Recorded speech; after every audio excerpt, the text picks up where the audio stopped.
한 사람이 예수 그리스도를 믿고 구원받는다는 것이 얼마나 놀라운 일이고 또 대단한 일이고 얼마나 큰 은혜인지 아마 여러분은 생각해 보신 적이 있으십니까? 저는 개인적으로 구원의 은혜를 받게 된 것이 저희 조부님께서, 저희 할아버지께서 먼저 동아기독교 때부터 예수를 믿으시고 제가 3대째고 제 아이들이 4대째입니다. 그런데 우리 고향을 가보면 중부 내륙 고속도로가 나기 전까지는 정말로 깜깜한 오지였습니다. 오지. 아마 그 고속도로가 나기 전에는 경북선이라고 하는 기차가 저 영주, 상주, 김천 이렇게 내려가는 경북선이 있었지만 우리 동네에서는 저 멀리 뱀이 한 마리 기어가는 것 같이 보였어요. 근데 지금은 중부 내륙 고속도로가 우리 동네로 탁 지나가면서 동네의 모교회를 볼 수가 있습니다. 그런데 그런 데서 제가 태어나서 예수를 믿게 됐다는 거, 그것도 우리 동네에 그렇게 많은 가정들이 믿지 않았습니다. 참 어둡게 살았어요. 많은 사람들이 술주정하고 날마다 고성이 해그름할 때 되면은 고성의 노래와 함께 조금 있으면 막 상이 날아가는 소리가 나고 깨지는 소리가 나고 막 울음소리가 나고 이런 게 이웃에서 막 들렸어요. 근데 저희 가정은 예수 믿는 가정이었어요. 그리고 참 많은 가정들을 이렇게 볼 때 예수 믿고 저희 교회에서 그 당시에 13분이 신학교를 갔어요. 지금 다 목회를 하고 계시는데 그런 이 예수 믿는 가정과 믿지 않은 가정을 이렇게 대비해 볼 때, 대조해 볼 때 예수 믿는 가정은 다 정말 밝게 사는 가정이고 그렇지 않은 가정들은 소망이 없었던 곳입니다. 늘 술과 주정과 싸움과 가정불화 이런 걸로 들렸던 그런 동네였습니다. 그런 데서 저는 이렇게 우리 할아버지부터 예수 믿어서 제가 예수를 믿고 있는데 세월이 지나가면서 한 가정 내에도 우리가 보면은 믿음에 굳게 서 있는 가정이 있고 또 어떤 가족은 믿음을 떠난 가족도 있고 믿음 생활하지만 흐지부지하는 가족들도 있습니다. 그것은 어느 가정이나 다 비슷할 것입니다. 온 가족이 다 뜨겁게 주님을 섬기는 가정들도 물론 있지만 그렇지 않은 가정들도 많이 있습니다. 오늘 우리 자신이 어떻게 예수 그리스도를 믿고 구원받았을 뿐만 아니라 어떻게 이 신앙이 변치 않고 어떤 어려움이 있든지 간에 우리의 신앙을 지키고 주님만 의지하는 믿음이 되었는지, 하나님을 의심할래야 의심할 수 없는, 또 의심하고 싶어도 의심이 되지 않는 그런 믿음을 갖게 되었는지 우리는 생각해 보면 그것이 너무나 신기하고 생각할수록 감사하고 생각할수록 무한한 영광이고 생각할수록 하나님의 은혜요, 이것이 하나님의 주권적인 섭리가 아닐 수 없다는 거예요. 이것을 고백하지 않을 수 없다는 것입니다. 여러분 그렇지 않습니까? 이러한 영광스러운 구원의 복음이 어떻게 우리에게 전달되었는지, 또 그 복음이 오늘 우리에게 지금 선포되고 있고 오늘 처음으로 초청받아 오신 여러분이 계시다면, 한 분이라도 계시다면 그에게 이 복음이 어떻게 출발해서 오늘 우리에게 전달되고 있는지를 우리가 한번 생각해 본다면 참 그것은 감사하고 또 우리 개인에게 하나님이 주신 은혜가 너무나 크다는 것을 깨닫는 시간이 될 줄로 믿습니다. 본문은 사도행전의 새로운 전환점입니다. 새로운 전환점을 보여주고 있습니다. 지금까지 사도행전의 역사는 오직 너희에게 성령이 임하시면 너희가 권능을 받고 예루살렘과 온 유대와 사마리아와 땅끝까지 이르러 내 증인이 되리라 하신 그 주님의 말씀을, 그 사도행전 1장 8절의 말씀을 그대로 이루어 가고 있는 것을 볼 수 있습니다. 이제 복음이 유대와 사마리아를 건너서 이방 땅에서 뻗어나가게 되면서, 이방 땅으로까지 뻗어나가게 되면서 복음의 센터가 예루살렘에서 안디옥 교회로 옮겨지는 것을 보게 됩니다. 오늘 우리가 읽은 말씀은 안디옥 교회, 그러니까 예루살렘 교회에서 복음 전도의 센터가 안디옥 교회로 옮겨진 그때 이루어진 내용이 오늘 이 본문의 내용입니다. 사도행전 전체를 우리가 한번 잠깐 개괄해 보면 우리 본문 이해에 조금 도움이 됩니다. 사도행전 1장에서 7장은 오순절 성령 강림에 의해서 예루살렘 교회가 태동하고 또 예루살렘에서 교회가 점점 확장해가는 모습을 보여주고 있습니다. 8장에서 12장까지의 모습은 유대와 사마리아와 또 팔레스틴 전역에 복음이 전파되는 모습이 그려지고 있고 교회가 또 확장되고 있는 모습이 보여지고 있습니다. 그리고 13장에서 28장까지는 이제 안디옥 교회에서 교회로부터 로마까지 복음이 전파되고 교회가 확장되는 그 장면을 그려주고 있고 보여주고 있습니다.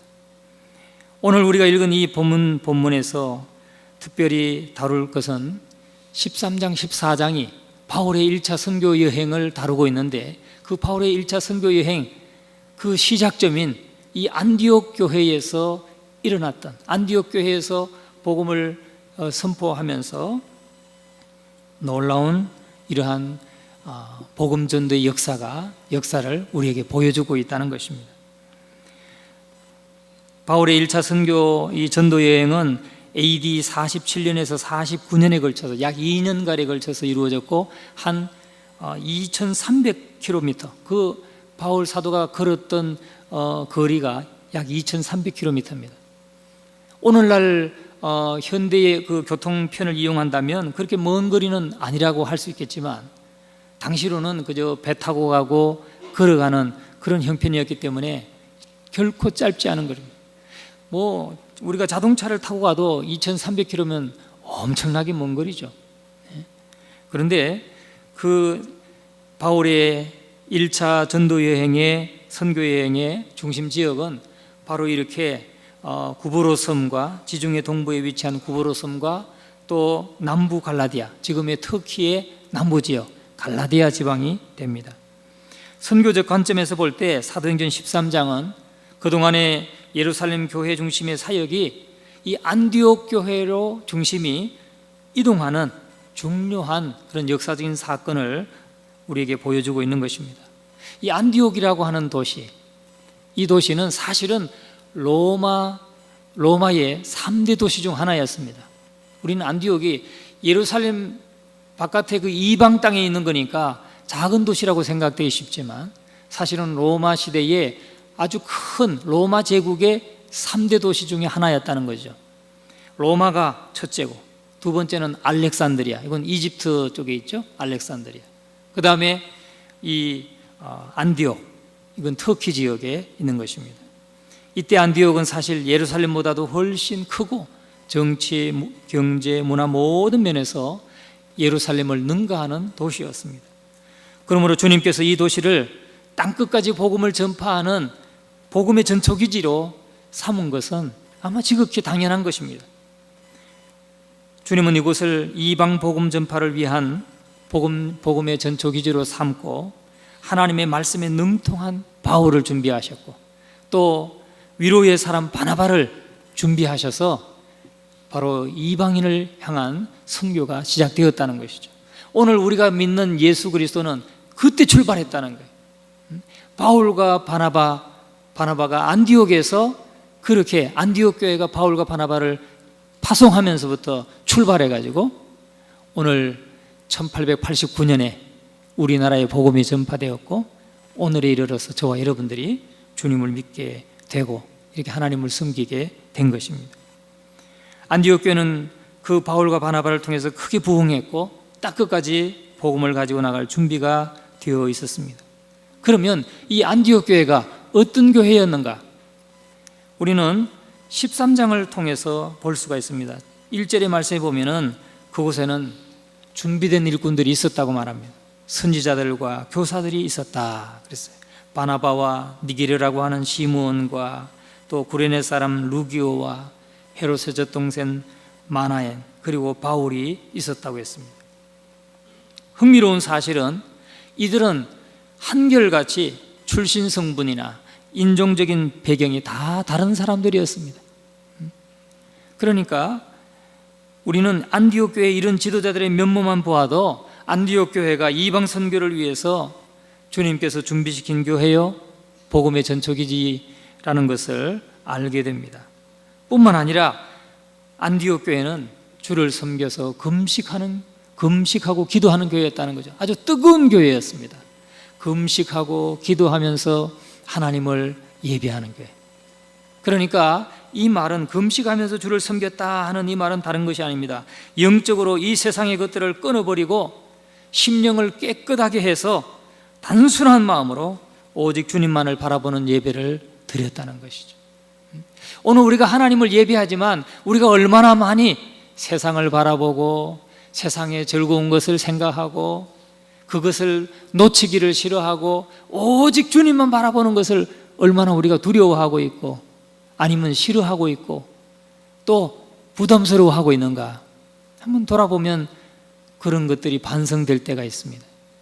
여러분, 그러나 안디옥 교회는 주를 섬겨, 이 섬긴다는 말은 예배한다는 말인데 그들은 오직 주만 바라봤다는 거죠.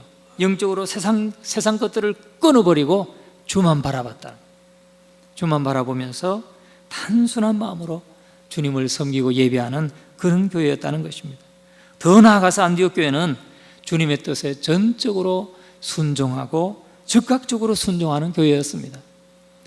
성령께서 그들이 금식하고 기도할 때에 성령께서 바울과 바나바를 따로 세우라, 그리고 그들을 이방 선교를 위해서 파송하라, 이렇게 성령께서 말씀하셨을 때 그들은 즉시 순종했다는 거예요. 즉각적으로 순종했던 교회가 바로 안디옥 교회였습니다. 우리는 사도행전 13장을 보면은 한 가지 영적인 중요한 진리를 발견하게 됩니다. 그것은 바로 뭐냐면 영적인 전쟁에 대해서 말씀하고 있어요. 이제 복음이 땅끝까지 전파되려고 시작하는 순간부터 마귀가 복음이 전파되는 것을 방해하는 모습을 보여주고 있습니다. 안디옥 교회에서 나가가지고 이 BCD 안디옥에서 그 지역의 사람들에게 복음을 전하는데 전하는 그 첫걸음부터 반대에 부딪히고 있는 모습이 나오고 있어요. 그런데 이 영적 전쟁은 그때부터 있는 것이 아닙니다. 오늘도 우리에게 영적인 전쟁이 있다는 거죠. 저와 여러분 안에도 영적인 전쟁이 있고 우리가 전도하러 나가면 거기에 영적인 전쟁이 일어나고 있습니다. 우리가 오늘 예배에 참석하는데도 영적인 전쟁이 있었을 것입니다. 오늘도 가고 싶지 않은데 그 마음을 이기고 조금은 좀 억지로라도 조금은 자기 마음을 억누르고 오늘 주님 앞에 나오신 분이 계실 것입니다. 그분은 승리하고 오신 것입니다. 영적인 싸움에서, 영적인 전쟁에서 싸우고 오신 것입니다. 요한계시록 12장 7절의 말씀에 보면 하늘의 전쟁이 있으니 미가엘과 그 사자들이 용으로 더불어 싸울세 용과 그의 사자들도 싸우나 이기지 못하여 다시 하늘에서 저희 있을 곳을 얻지 못한지라. 이미 오래전부터, 우리가 이 땅에 나기 전부터 하늘의 전쟁이 있었다. 하나님의 천사들과 또 용으로 불리는 이 마귀와 그의 졸개들, 귀신들, 그들과 싸움이 있었는데 이 마귀와 귀신들이 이기지 못하여서 하늘에서 저희 있을 곳을 찾지 못하고 유리하고 있다는 것을 말씀하고 있습니다. 이 전쟁은 바로 타락한 인간을 구원하려고 하는 하나님과 이를 최대한 저지하고 사람들이 구원받지 못하게 하려는 마귀와 그 세력들과의 전쟁이라는 것입니다. 이것은 창세기 3장 15절에도 나오고요, 창세기 3장 15절부터 요한계시록까지 하나님과 교회가 사단과 숙명적인 영적인 전쟁을 치르게 될 것을 우리에게 보여주고 있는 것입니다. 그러면서 우리에게 말씀하고 있는 것은 무엇이냐면 근신하라, 깨어라, 너희 대적 마귀가 우는 사자같이 두리다니며 삼킬 자를 찾나니 너희는 믿음을 굳게 하여 저를 대적하라, 그렇게 말씀하고 있습니다. 깨어 있으라는 것입니다. 오늘 이 시대에도 오늘 우리가 살아가는 지금도 영적인 싸움이, 영적인 전쟁이 있고 우리가 그 한가운데 있다는 것을 잊지 말라는 것입니다. 그래서 깨어있어 기도하며 우리는 선한 믿음의 선한 싸움을 싸워야 하는 것입니다. 오늘 우리가 읽은 본문의 말씀 42절부터 52절까지의 말씀이 바로 비시디아 안디옥에서 바울과 바나바가 이제 복음을 들고 처음으로 선포하고 나아갈 때 일어났던 영적인 전쟁, 영적인 싸움에 대해서 우리에게 말씀해 주고 있습니다. 그런데 13절부터가 그 모든 배경이 됩니다. 그 주제를 보면은 어떻게 이스라엘 백성들에게 약속하신 대로 하나님께서 구세주이신 예수 그리스도를 보내주셨는가, 세우셨는가에 대해서 말씀해 주고 있습니다. 크게 세 부분으로 나눠지는데 바로 15절부터 23절까지는 서론적인 부분으로서 하나님께서 이스라엘 백성들을 구원하시려고 하는 구원의 역사를 개괄적으로 보여주고 있습니다. 그 모든 구원 역사를 주관하시는 분이 바로 하나님이시란 것입니다. 한 사람의 영혼을 구원하는 것, 그것이 어쩌다가 이리저리 가다가 그냥 우연히 내가 누구를 만나서 예수 믿게 된 것이 아니라 한 사람이 예수 믿게 될 때에 그 한 사람이 예수 믿은 것은 하나님이 창세전부터 계획하시고 또 하나님이 주도하신 구원의 역사라는 것을 우리에게 말씀하고 있습니다. 하나님의 은혜 가운데서 예수 그리스도 안에서 이제 그 구원의 역사가 완성되었다는 것을 선언해 주고 있습니다. 그래서 우리가 이 사도행전 13장 말씀을 보면은 바울은 설교의 문장의 모든 주어를 하나님이라고 말씀합니다. 하나님께서 우리가 읽은 47장 47절 48절에도 보면 주께서 이같이 명하시되 내가 너를 이방의 빛을 삼아 너로 땅끝까지 구원하게 하리라 하셨느니라 하니 이방인들이 듣고 기뻐하여 하나님의 말씀을 찬송하며 영생을 주시기로 작정된 자는 다 믿더라. 이렇게 주께서 영생을 주시기로 작정한 사람들은 다 믿더라 말씀하고 있습니다. 이렇게 이 설교의 서론에는 중요한 역사관을 우리에게 보여주는데 섭리적인 역사관을 우리에게 보여주고 있는 것입니다. 이것이야말로 그리스도인들이 가져야 될 세계관이자 역사관인 것입니다. 우리는 하나님의 섭리를 믿는 사람들이기 때문에 모든 것이 하나님의 놀라우신 섭리와 하나님의 뜻 가운데서 일어나고 있음을 믿고 고백합니다. 심지어 우리의 실패 속에서도 하나님의 뜻이 있음을 믿고 고백하면서 실패를 허용하신 하나님의 뜻이 무엇인지를 우리는 생각합니다. 더 나아가서 우리의 모든 실패까지도 합력하여서 마침내는 선한 유익을 가져오게 하시는 하나님의 주권과 섭리를 믿고 고백하는 것입니다. 오늘 저와 여러분 모두가 그렇게 고백할 수 있게 되기를 주님의 이름으로 축원합니다. 그리스도인들은 실패 가운데서도 겸손히 하나님을 신뢰하면서 결단코 포기하거나 실망하거나 좌절하지 않는 것입니다. 요즘에 보니까 취업의 문이 좁아요. 그런데 한 번, 두 번 떨어지는 것은 예사입니다. 그렇게 해도 또 취업의 문이 굉장히 높습니다. 그것뿐만 아니라 대학에 입학하는 거, 또 나의 진로를 개척해 나가는 것, 모든 과정에 보면 너무너무 문은 좁고 어렵습니다. 장로님 되는 것도 몇 수를 해도 또 되는 분이 있고 안 되는 분이 있고 참 실망할 수도 있습니다. 그러나 그리스도인은 어떤 경우에도 실패 가운데서도 낙심하거나 좌절하거나 원망하거나 하지 않는 것이 그리스도인입니다. 만물이 주에게서 나오고 주로 말미암고 주에게로 돌아갑니다. 모든 것은 하나님의 섭리와 주권 속에서 이루어지는 것임을 믿고 그저 감사하고 찬양할 수 있는 저와 여러분이 되시기를 주의 이름으로 축원합니다. 바울은 바울과 이 바나바가 26절에서 41절까지의 말씀에서 이제 안디옥에서 선포한, 또 그 지역에 가기까지 구브로 섬에서 또 밤빌리아에서 복음을 선포했던 내용이 요약되어 있습니다. 그것은 그 핵심적인 내용은 다른 것이 아니라 바로 예수 그리스도의 죽음과 부활에 대해서 그는 선포하고 있는 것입니다. 모든 것이 하나님의 섭리에 달려있고 하나님께서 모든 것을 섭리하시고 역사를 주장하시고 이끌어 가신다는 것을 말하면서 그 구원의 역사가 예수 그리스도 안에서 완성된 것을 선언하고 있습니다.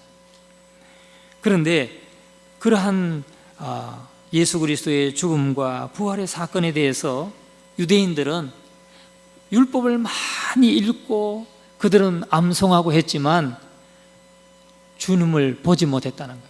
예수 그리스도를 믿지 못했고 알지 못했다는 것입니다. 사도행전 13장 27절에서 31절의 말씀에 보면 이렇게 말씀합니다.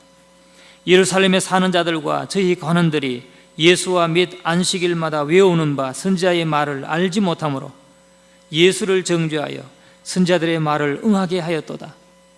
그들은 율법을 많이 읽었어요. 율법을 많이 암송했어요. 또 강론을 들었어요. 그럼에도 불구하고 예수님, 그것이 바로 예수 그리스도를 통해서 이루고자 하시는 하나님의 구원의 계획인 것을 알지 못하고 예수 그리스도를 정죄하고 예수 그리스도를 십자가에 못 박았다는 거예요. 왜 그렇습니까? 하나님이 영생을 주시기로 작정한 자가 아니면 그게 보이지 않는다는 것이죠. 깨닫지 못하게 된다는 것입니다.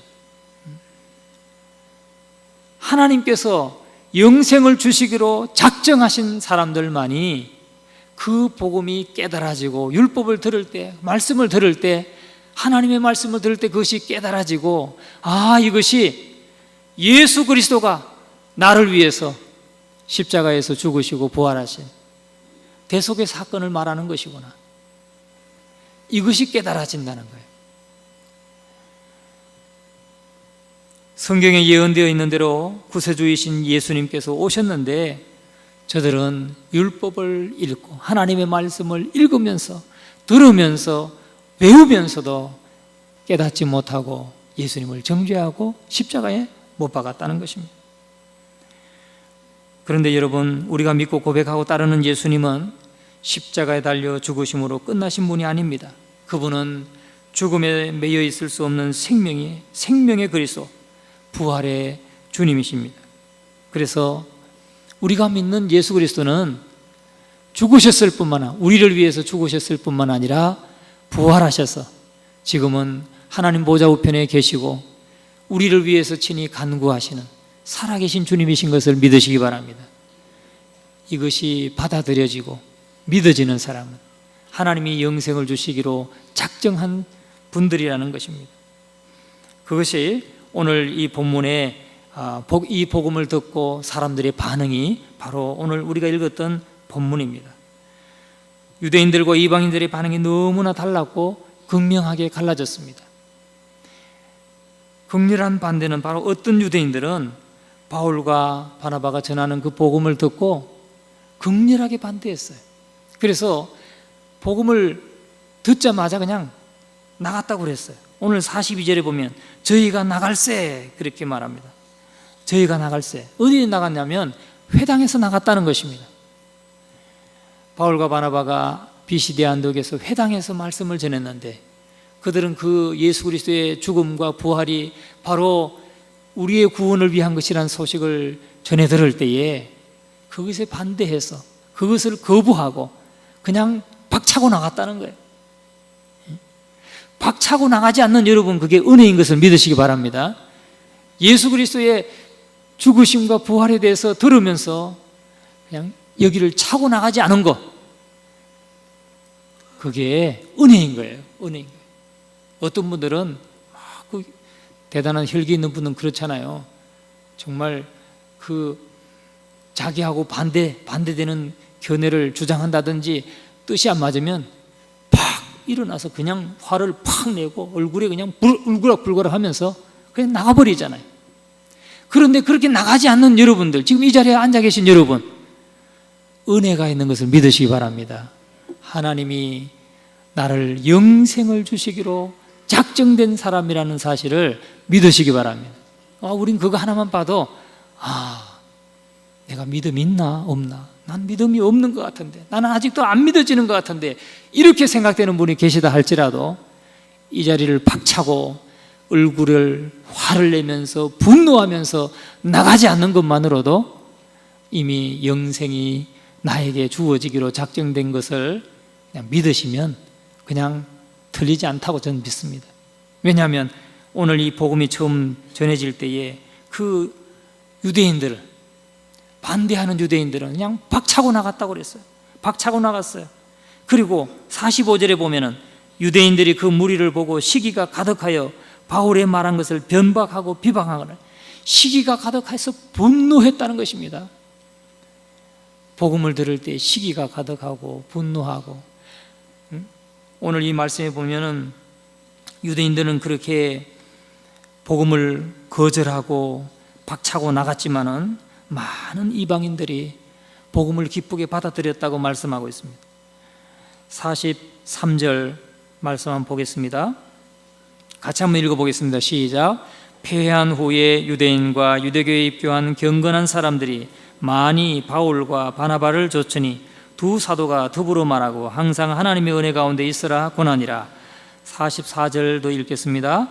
그 다음 안식일에는 온 성이 거의 다 하나님 말씀을 듣고자 하여 모이니. 아멘. 42절에 보면은 그 반대하는 유대인들이 회당을 박차고 나갔을 때 남아있는 그 이방인들이 말합니다. 사람들이 청하되 다음 안식일에도 이 말씀을 하라 하더라. 다음 안식일에도 오늘 전한 이 말씀을 우리에게 다시 한번 좀 해주라. 우리가 그 말씀을 다 이해하지 못했고 우리가 그 말씀을 다 납득하지 못했으니까 다음 안식일에도 오늘 전한 말씀, 똑같은 말씀을 다시 한번 우리에게 해달라고 요청합니다. 그리고는 많은 사람들이 바울과 바나바를 쫓으니까 그 유대인과 유대교에 입교한 경건한 사람들이 많이 바울과 바나바를 쫓으니 두 사람이 항상 하나님의 은혜 가운데 있으라 권했다, 그렇게 말씀하고 있어요. 그리고 그 다음 주일이 돌아왔을 때, 그 다음 안식일에 온 성이 거의 다 하나님 말씀을 듣고자 하여 모였다 그랬어요. 여러분, 오늘 우리는 여기서 이 유대인들이 그 모였던 이방인들이, 유대인들은, 반대하는 유대인들은 박차고 나갔지만 또 남아있는 수용하는 유대인들과 이방인들, 남아있는 이방인들은 그 복음을 더 듣고자 했다는 거예요. 똑같은 말씀을 더 듣고자 했다는 것입니다.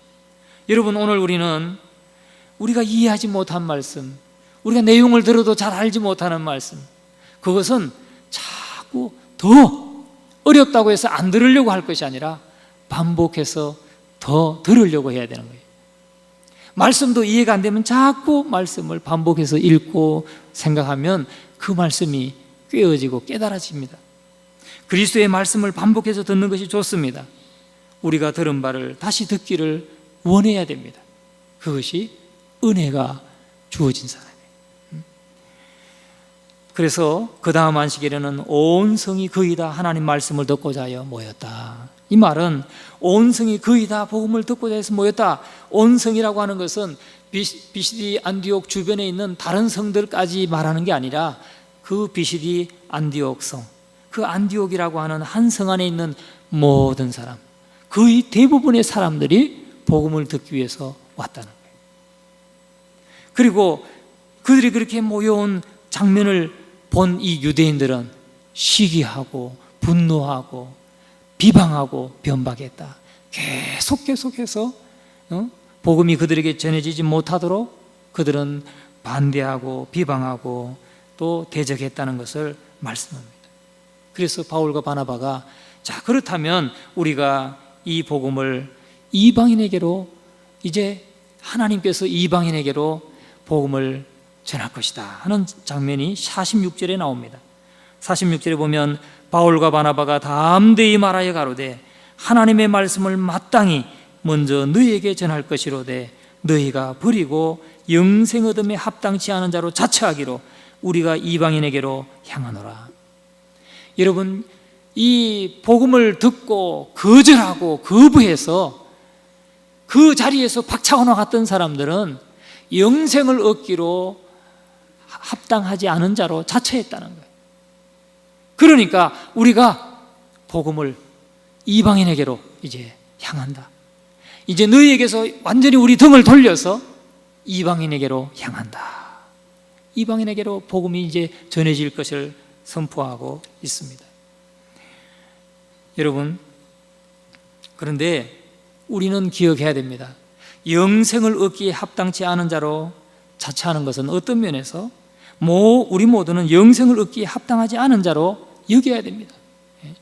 저와 여러분은 영생을 얻기에 합당치 않은 자로 여겨야 돼요. 우리 안에 영생을 얻을 만한 자격이 전혀 없습니다. 우리 힘으로 그 자격을 얻을 수 없기 때문입니다.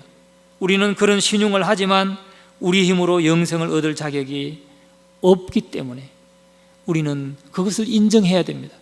그런데 그것을 인정하고 우리 힘으로는 영생을 얻을 수 없지만 바로 하나님께서 우리를 사랑하셔서 독생자 예수 그리스도를 이 땅에 보내주시고 예수 그리스도의 십자가의 대속의 죽으심과 부활을 통해서 우리에게 영생을 주셨다고 하는 이 놀라운 사실을, 이 구원의 은혜를 그래서 믿음으로 받아들여야 되는 것입니다. 믿음으로. 영생을 얻기에 합당치 않은 자로 자처했다. 유대인들이 그렇게 자처한 것은 너희가 영생을 얻기에 적합하지 않다는 것을 스스로 보여주고 있다, 그런 말이에요. 너희는 영생을 요구하지 아니하고 포기하고 있다. 아버지께서 영생을 맡기신 그분 손에서 너희가 영생을 취하려 하지 않기 때문에 결과적으로 심판을 자처하고 있는 것이다, 그런 의미로 말씀하고 있는 것입니다. 여러분, 그래서 유대인들이 거부한 그 복음이 오늘 이방인들에게 전해지면서 오늘 저와 여러분에게도 복음이 전해졌다는 사실이죠. 그런데 오늘 중요한 사실은 다른 것이 아닙니다. 이방인들은 그 말씀을, 하나님의 말씀을 듣고 기뻐하고 찬송했다는 거죠. 그래서 하나님께서 영생을 주시기로 작정된 자는 다 믿었다는 것입니다. 영생을 주시기로 작정된 자는 다 믿었다.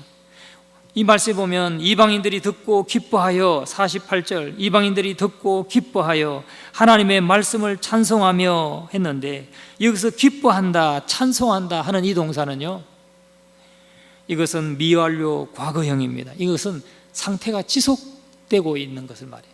그러니까 하나님의 말씀, 이 예수 그리스도의 복음을 듣고 그 말씀을 들으면서 계속해서 그들은 하나님의 말씀을 찬양하고 기뻐했다는 거죠. 영생을 주시기로 작정된 자는 다 믿더라. 여러분, 생명은 하나님께 속한 것이기 때문에 영생으로 지명하신 이는 하나님이십니다. 하나님이 지명하지 않은 자는 믿음의 길로 들어설 수도 없고 영생을 선물로 받을 수도 없습니다. 그런 사람들은 복음을 들을 때 그냥 박차고 나가는 것입니다. 그런데 오늘 이 시간 말씀을 계속 그래도 주님 앞에 나오고 말씀을 듣고 잘 이해되지 않지만 말씀에 귀 기울이고 들으려고 하는 저와 여러분, 하나님이 영생을 주시기로 작정된 자인 것을 믿으시기 바랍니다. 아버지께서 내게 주시는 자는 다 내게로 올 것이요 내게 오는 자는 내가 결코 내어 쫓지 아니하리라. 요한복음 6장 37절에 말씀합니다. 에베소서 2장 8절 9절에는 너희가 그 은혜를 인하여 믿음으로 말미암아 구원을 얻었나니 이것이 너희에게서 난 것이 아니요 하나님의 선물이라. 하나님의 선물이라. 여러분, 하나님께서 믿도록 은혜를 주신 자는 다 믿는 것입니다. 하나님께서 믿도록 은혜를 주신 사람은 다 믿는 것입니다. 그 사람들은 다 하나님께서 이끌어서 오늘 이 자리에 나온 것이고 복음을 듣는 것이고 복음을 믿게 되는 것입니다. 또 하나님께서 은혜를 주시는 것은 영생을 얻기로 작정된 모든 자들로 믿게 하기 위해서 은혜를 주시는 것입니다. 여러분, 영생을 얻고 싶습니까? 그 마음이 첫째 우리에게 있어야 돼요. 영생하기를 원하는 마음이 우리에게 있어야 됩니다. 그래야 믿게 되는 거예요. 오늘 본문의 말씀에서 영생을 주시기로 작정된 자는 다 믿더라. 이 작정된다, 이 말은 하나님이 지명하셨다는 말입니다. 지명하셨다, 선택하셨다. 하나님이 영생을 주시기로 선택한 사람, 지명한 사람, 그들은 다 믿게 된다. 하나님의 은혜를 받아서 믿게 된다는 것입니다. 오늘 이 자리에 있는 한 분, 단 한 분까지 정말 저와 여러분이 구원받는 것은 거저 된 것이 아니라, 우연히 되는 것이 아니라 하나님의 영원하신 계획 속에서, 하나님의 작정 속에서 이루어지고 있고, 또 그렇게 복음이 전파되어서 오늘 우리에게 이르렀다는 사실을 꼭 믿음으로 하나님께 영광 돌리는 오늘 새생명 초청잔치가 되기를 주의 이름으로 축원합니다.